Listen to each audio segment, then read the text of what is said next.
Here are my 5 tips for migrating existing line of business applications to Microsoft Teams. It's a really hot topic right now, especially with people not being able to get into the office and all those legacy systems that can only work on the corporate network when everybody's at home and they're all on residential broadband, and how are they supposed to access those things? Here are 5 things that you can do today, and you don't have to be a developer to do them. Some of them are aimed at developers, some of them are aimed at IT pros, and some of them are aimed at kind of system developers with low code, no code expertise. There's demos for all of them and links to find out more. Okay, let's start. The first one, PowerShell Cards. This is really simple. I've started with a really simple one, really quick to implement. Anybody can do this. So if you've got lots of stuff out that on your network, if you're an IT admin and there's lots of infrastructure, lots of batch tasks and processes, and sometimes things go wrong, and most likely you write those out to a log file or maybe you email, you can bring some of that information into Teams. It will make you more effective. It will help you share common problems with other people. People can take up the load. You can overnight, different people can pick up problems as they come. It's a really easy way of sending messages from PowerShell into Microsoft Teams with just a few lines of code. I'll show you exactly what it looks like in a minute, but you can use what's called webhooks in Microsoft Teams. You can set up a webhook and then you can just ping that from within PowerShell. So code is on the screen and also a link to exactly how to do that and exactly the code you need. It's a really nice, really simple way of jumping in. So let me show you how easy it is to embed and send a message into your Microsoft Teams client from within PowerShell. So the first thing I'm going to do, I'm in my Microsoft Teams client now, and I want to send messages into this specific channel here. So I'm going to go to the 3 dots here in the general and go down to connectors. There's lots and lots of different connectors here for different workloads. The one we're interested in is an incoming webhook. So click configure. We'll give it a name. We can provide an image as well if we want to, and click create. The important thing to gather from this is that what is when the webhook gets created, it generates a unique URL. So that you want to take that and copy that URL. It's really important. You need that. This URL is how you send things into the bot, into the Microsoft Teams client. Sorry. So we're good to go. This is my PowerShell instance. I'm going to be using the code that we talked about just earlier, and is all the code for this. The link is on the screen right now, so you can reference it if you need to. So the first thing we're going to do is set the URL. So that is that URL that we got from the connector just now. So let's pop that in. The second thing to configure is the card that we're going to be sending. So that's an adaptive card. It's a piece of JSON that we can use to define how the card looks. You can make it as complicated or as simple as you want. I'm just going to be using the one from the from the demo on the link that was on the screen. So it's a kind of fairly basic one, just to say, yeah, it's a simple web card. You can do what you want here, but you get the idea. And finally, we want the invoke web request. This is all it's going to do. This is how simple it is. You just take this body that is the JSON card and you post it to that URL that you had using invoke web request, send it off, and then as soon as that happens, if I cut back to the client here, you can see down here we've got that demo webhook sending us that message to directly into that right channel. I can use it for backups failed, notifications of utility tasks succeeded, whatever else it is. It's a really nice way of just very quickly invoking messages and sending them directly into Microsoft Teams.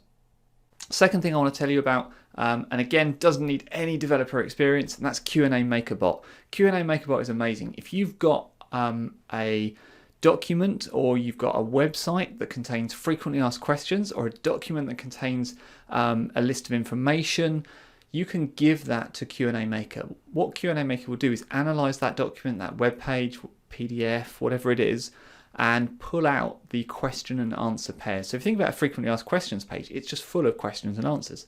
And even documents tend to have nicely laid out questions and answer sections. And QnA Maker can scan through those documents and pull that information out and then package that into a bot. You can then expose that bot in Microsoft Teams for users. That way, let's say HR policy. You haven't got to make users go to the HR policy document that nobody ever goes to. They can go to the bot inside Microsoft Teams, ask the question they have. QnA Maker will use natural language processing to figure out if it matches any of the existing Q&A pairs that it's pulled out of those documents and those web pages and present it back to the user. It's super simple to set up, and it's something you can do today and start offering users. Don't need any development experience at all. Okay, so I'm going to show you how easy it is to build a bot from a list of frequently asked questions using QnA Maker. Okay, so if you've never used QnA Maker before, this is probably where you're going to go. You're going to go to QnAMaker.ai. Once you've signed in, you'll probably land on a page that looks like this, that tells you that you don't have any knowledge bases and to start creating one. You also need to have some question answer pairs. So you likely have this in a web page somewhere as a FAQ page or a document with some questions and answers in it. It could be a spreadsheet, could be a PDF. There's lots of different ingestion methods. As an example, I'm going to use Microsoft Software Download frequently asked questions. It's got sections for Office and it's got sections for Windows. The important thing here is that this page obviously hasn't been optimized for QnA Maker. It's been optimized for real people. It's got like JavaScript in it to kind of make it a nicer experience. And so there's lots of things here for QnA Maker to kind of get hung up on. So this is exactly the sort of page that you might have inside your organization for frequently asked questions. So let me take a copy of that URL, come back to QnA Maker and click Create Knowledge Base. So the first thing it's going to ask you is whether or not you have a Q&A service in Microsoft Azure. And if you don't know that you have one, you probably don't have one. Not a problem. It's just a resource that you need to create in Azure that QnA Maker needs to use. This button here will take you to the creation page. I'll just show you what that looks like. It will drop you straight into the right place you need to be to create a new one of these. And then it's just a case of choosing the resource group, giving it a name. There's a free pricing tier as well, so it's not going to cost you money. Filling in all the rest of the stuff and clicking create. Once you've done that, and I've already been through this process, click refresh and then just choose it from the list here. So choose your subscription and then you'll see it in the list here, and then it will load any languages that you've got. Okay, so that was easy. The next step, name your knowledge base. Okay, so let's call this demo knowledge base. And then populating, step 4. So this is where you'd specify where your question answer pairs are. So in a document, on a website, wherever, and you can have multiple places, so you can have different locations. So I'm going to put in the URL that we were just looking at there for that software download FAQ page. And I'm going to leave it as that. I'm not going to add any more files or any additional URLs. And you can optionally choose a personality for your bot. So for the greetings, for when the bot doesn't know the right answer, you can choose a kind of level of personality. So I'm going to go with enthusiastic. And then once you've done that, you click Create Knowledge Base.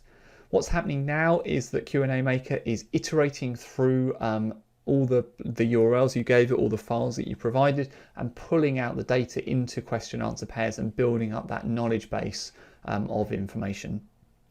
It takes a kind of, depends obviously on how many question answer pairs you have, takes a little while to do, but really given what it's doing, it's actually pretty fast.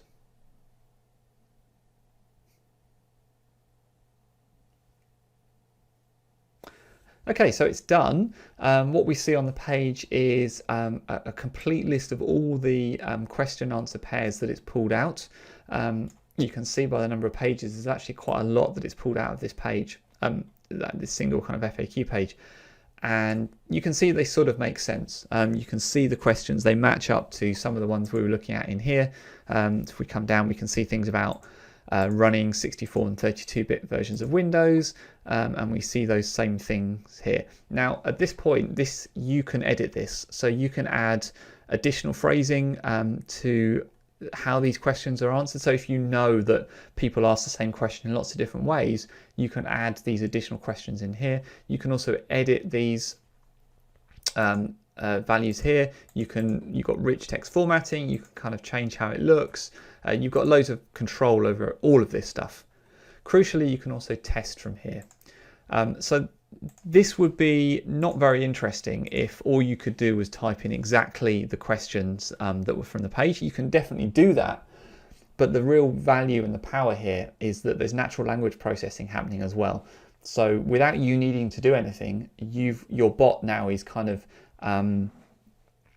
capable, if you like, of doing that natural language processing. So let's look at these questions around 32 and 64 versions of Windows. So the actual question, as stated in the FAQ, is what's the difference between 32-bit and 64-bit versions of Windows? But actually what a user might say is, am I using 64-bit Windows? And so you can see that's not a question that shows up in here anywhere. But actually, QnA Maker has figured out that actually probably based on all of the natural language stuff, that this is probably quite a good answer to give for am I using 64-bit versions of Windows. So it's not quite the right answer in this case. So actually maybe the one underneath it is how do I tell if my computer, that might be a slightly better one. So what you could do, for instance, is add alternative phrasing in here to say, actually that is a thing that users say and this is the best answer for that. But actually out of all the things it could have answered, that's a pretty good one. So let's look at this one about purchasing a copy of Windows through a university. Can I download it here? So how might a user ask that? They might ask exactly that, but actually they might say, I have a copy of Windows from my university. How do I download it?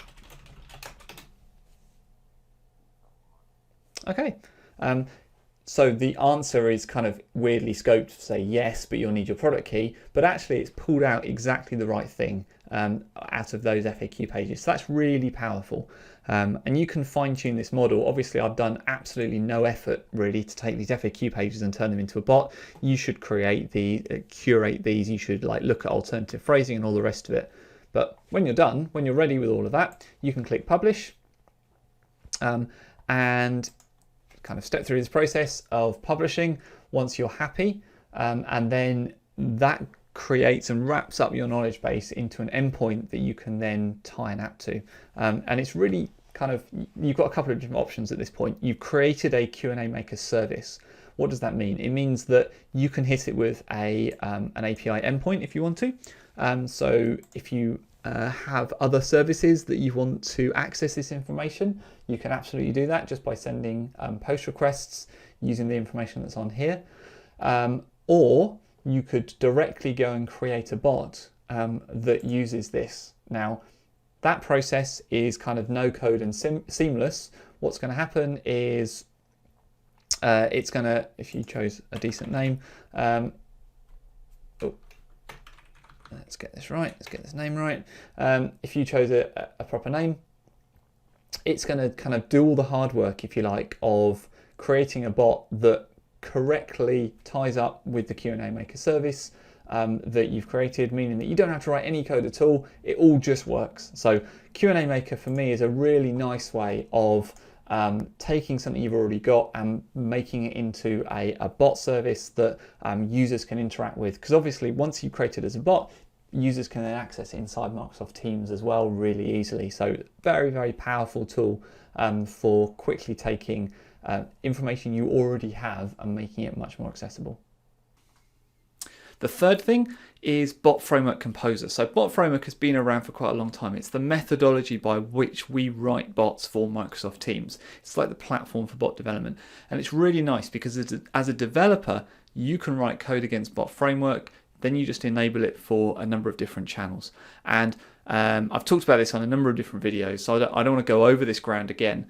Just know that this is the methodology and the way that kind of developers write bots today in Microsoft Teams.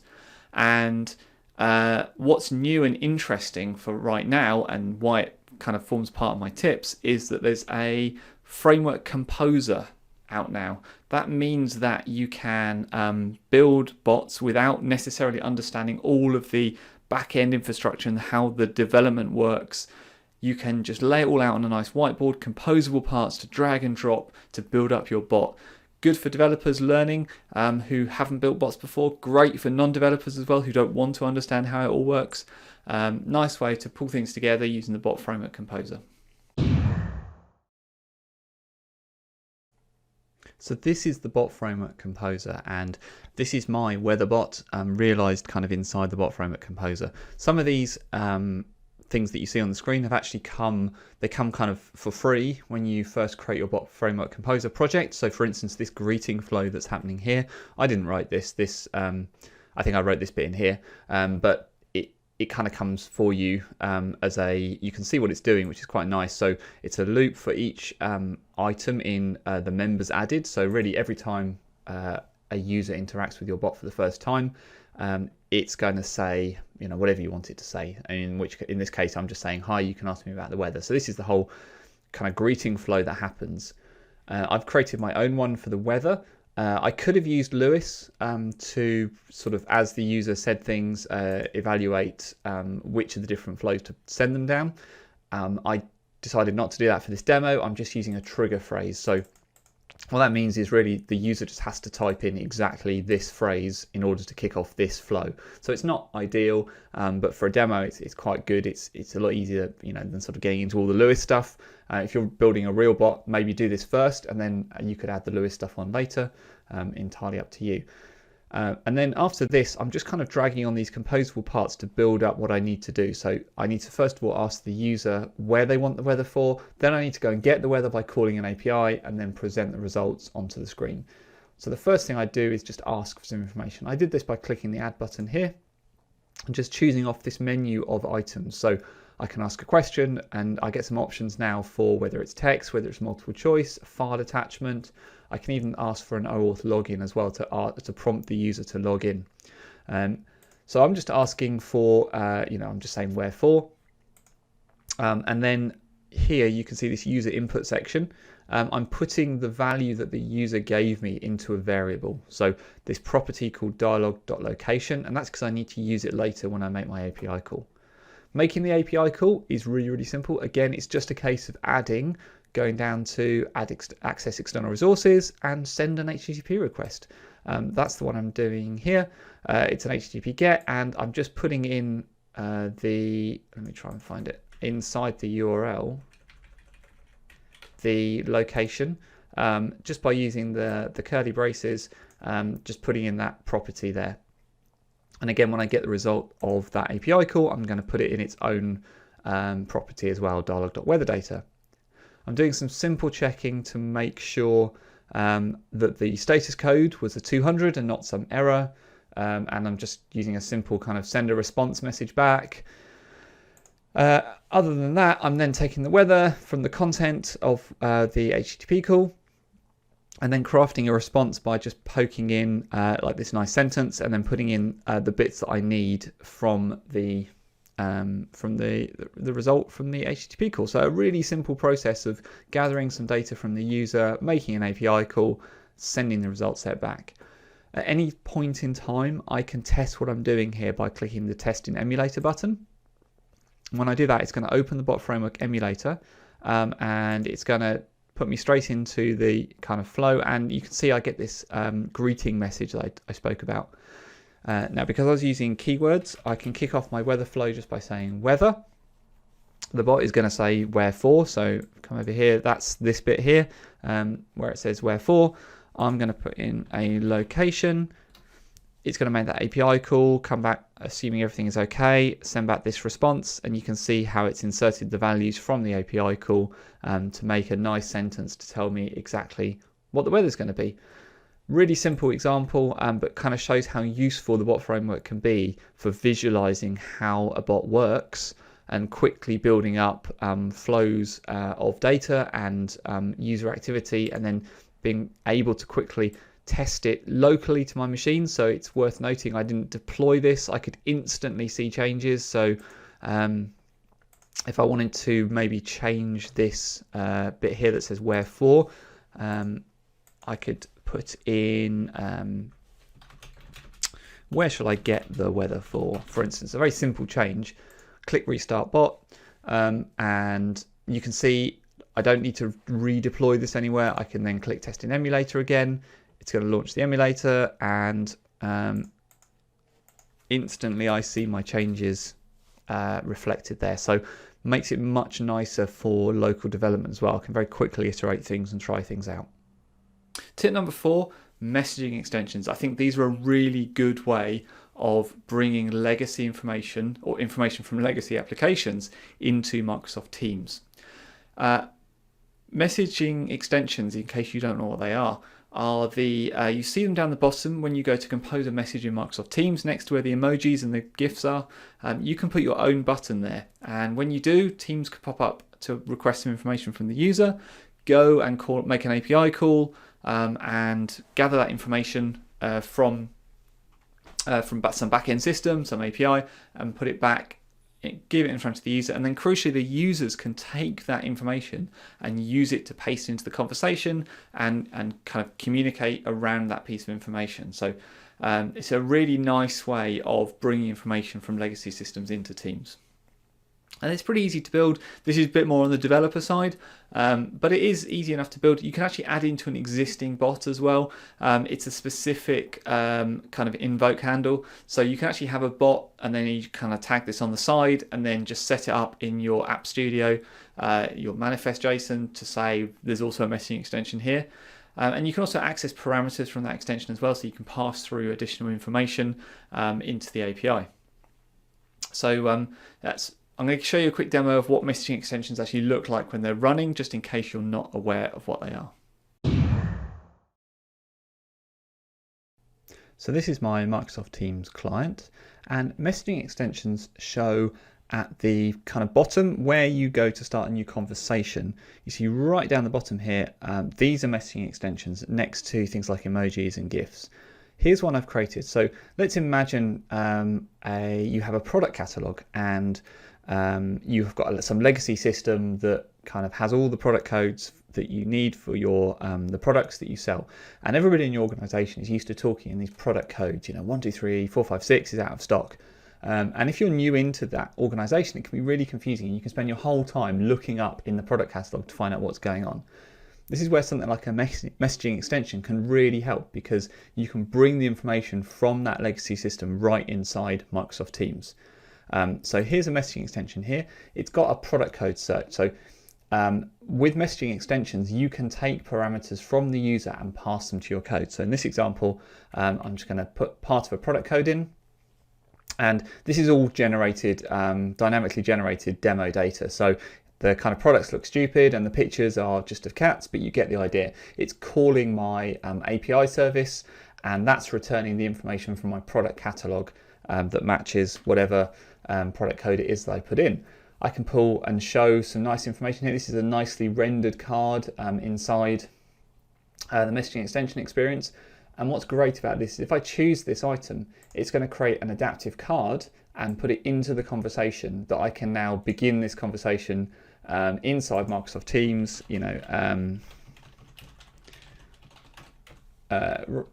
and everybody sees the product that I'm talking about. Everybody knows what I'm talking about. There's a link to the CMS as well.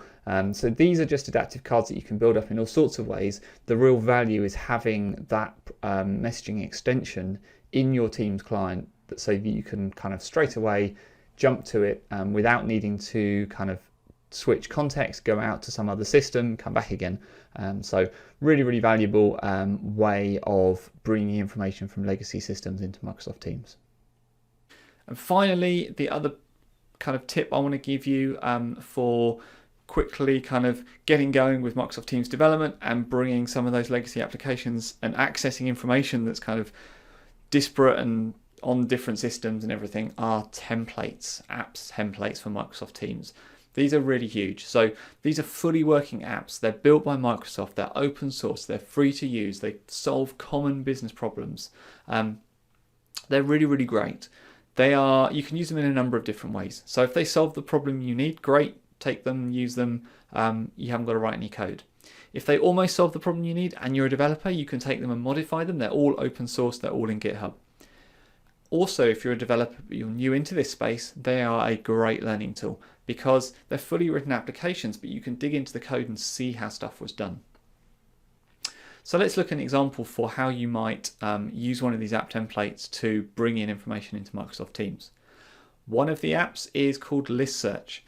This surfaces information in SharePoint lists. So you might have a whole load of information kind of tied up in SharePoint lists, and users are having to jump between Teams and SharePoint just to get out the information they need in order to have a conversation about it. Well, using List Search, you can create a messaging extension, like I just talked about, to access that information that's still held in SharePoint, but access it via Microsoft Teams, via those messaging extensions, so users can bring it into conversations. One of the nice things about app templates is that you don't have to have a lot of prior knowledge in order to use them. It might look a little bit off-putting, so when you first follow the links from app templates and you go and have a look at the List Search app template, you'll come to a GitHub page, and if you're not a developer, this can be a bit off-putting.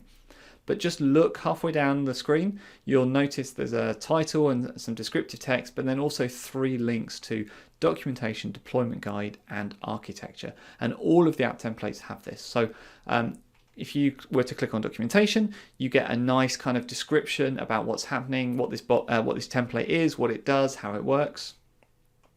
The deployment guide is written in plain English, so you don't have to be a developer. You can just follow the instructions and deploy this app template in your own Azure deployment, in your own subscription. And finally, there's an architecture guide with every app template. So this is really useful for understanding how the app works if you are a developer, or you want to extend it, or you just want to change it, or just understand more about how it works. The solution overview tells you all of that. This is also good for IT. When they ask you what this application does, you can send them that, and then they understand what they're getting into. So app templates for me are a really good way to get started. All right, those were 5 things I think you can do today to help bring over application data from legacy systems and bring it into Microsoft Teams, which is where your users are, which is where they're having those conversations and collaborating. So lots of places you can go and get started. Lots of links are on the screen. I'll put them all in the notes as well, so you can click them there. Thanks very much for watching.